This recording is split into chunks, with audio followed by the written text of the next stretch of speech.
পশ্চিমবঙ্গে বিধানসভা নির্বাচনের দ্বিতীয় দফায় ৭ জেলার ১৪২টি আসনে পছন্দের প্রার্থীকে জয়ী করতে সাধারণ ভোটারের পাশাপাশি স্বতঃস্ফূর্তভাবে অংশ নেন তারকারাও।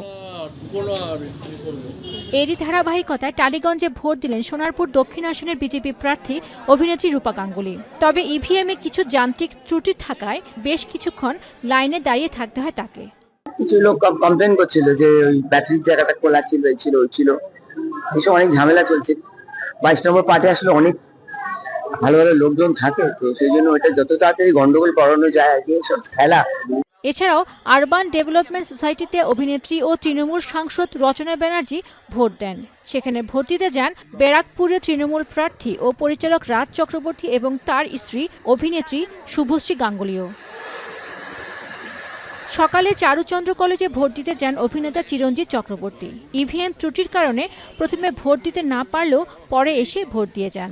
এছাড়াও স্ত্রীকে সঙ্গে নিয়ে শ্রী সারদা আশ্রম বালিকা বিদ্যালয়ে অভিনেতা জিৎ, বাঙ্গুর স্কুলে অভিনেত্রী ও তৃণমূল রাজ্যসভার সাংসদ কোয়েল মল্লিক এবং তার বাবা অভিনেতা রঞ্জিত মৌলিক নিজেদের ভোট দেন। আমি চাইবো যে যেন শান্তিপূর্ণভাবে সবাই ভোটটা দিতে পারেন তাদের নিজেদের মতন করে, because it's a democratic right and everybody should. এদিন বেহালা পূর্ব আসনে জনকল্যাণ স্কুল কেন্দ্রে ভোট দিতে যান ভারতের সাবেক ক্রিকেটার সৌরভ গাঙ্গুলী ও তার স্ত্রী ডোনা গাঙ্গুলী। ভোট সুষ্ঠু হয়েছে বলেও মন্তব্য করেন তিনি।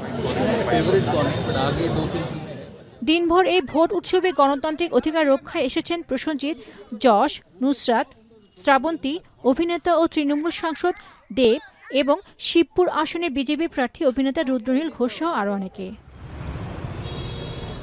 এখন কলকাতা। 72 ঘন্টা ময়েশ্চার লক সমৃদ্ধ লিলি বডি ওয়াশ। শিয়া বাটারের গুডনেস স্কিন রিপেয়ার করে রাখে সফট ও গ্লোয়িং।